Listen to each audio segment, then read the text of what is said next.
برکاتہ ناظرین، یہ ہمارے پاس ازالۃ الخفا اور اس کا والیوم 4 ہے، پیج نمبر 50 ہے۔ اس میں جو ہے محب تبری کے حوالے سے شاہ ولی اللہ رحمۃ اللہ علیہ نے لکھا ہے،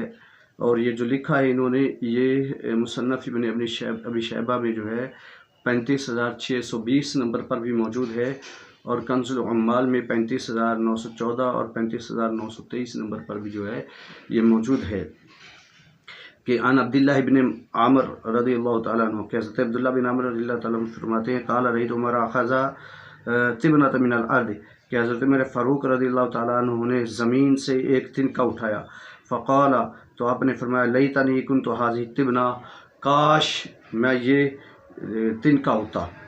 اللہ اکبر، لیتنی لم اخلق، کاش مجھے بنایا ہی نہ گیا ہوتا،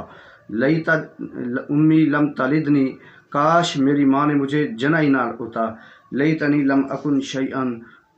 کاش میں کچھ بھی نہ ہوتا، لیتنی کنت نسیا منسیا، اور کاش میں جو ہے بھولا بسرا شخص ہو جاتا۔ اور محب تبری یہ بھی کہتے ہیں کہ کان عمر یقول، کہ حضرت میرے فاروق رضی اللہ تعالیٰ عنہ یہ فرمایا کرتے تھے لو مات جزی بطف الفرات، کہ اگر فرات کے کنارے پر کوئی جو ہے وہ بکری کا بچہ بھی مر جائے تو اسم موضعین لخشیت ان یطالب اللہ به عمرہ، تو مجھے ڈر ہے کہ عمر فاروق سے جو ہے اس کی موت کے بارے میں بھی پوچھا جائے گا۔ السلام علیکم ورحمۃ اللہ وبرکاتہ۔